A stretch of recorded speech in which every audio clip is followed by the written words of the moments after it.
Hi, my name's Charles and I play guitar for In Your Absence, and I have a story to tell about a show that we did that didn't go quite as planned. So late November, we got asked to do a show. It was through a person that we hadn't quite gotten shows from before. It was at a venue that we hadn't quite been to before, a part of town that we didn't quite play in before, but it was local to us. So we took the show, and we had lights that we use during our shows. That's all synced up to our click tracks and things like that.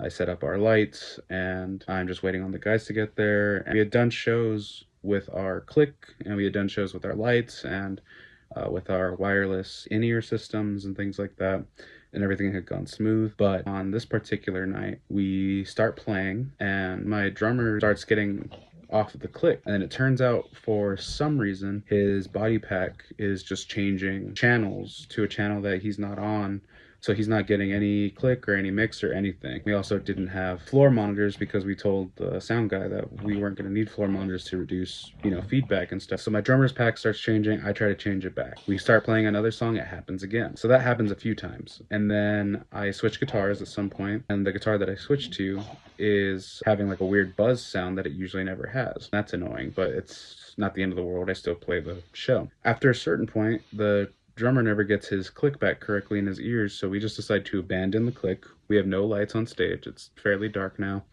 The show isn't quite going as we usually do it. By the time that we're done and we get off stage, we weren't able to complete our whole set. It wasn't anybody's fault in particular. It was just a situation. But what I think happened was either there was power that was not quite efficient, and that was maybe causing issues with our wireless. I know that there were neon lights around the stage, and we found out later that those neon lights could have affected our body packs because they give off certain frequencies and things like that.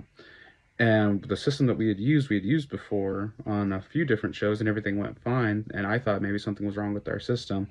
And I went back and checked it, and everything was fine. But ultimately, the thing that we could have done and should have done would have been to take a headphone wire for my drummer, because he's stationary, and he could have been connected to the click, and we could have tried our best to follow him. In regards to my wireless, I could have just gone direct with a guitar cable, but it was ultimately a live and learn situation because we got so used to our way of doing shows that when it just wasn't happening, we had a hard time recuperating from that. And more recently, we just did a show that went great. So this video is ultimately to kind of just remind people of, like, always have backups for things. Even if you're used to a certain way of doing things, always have just some sort of backup plan just in case, because you never know when things can happen, or you never know, like, if that venue truly did have not great power and that was causing our issues, or if there was something about the area where it affected our wireless systems or things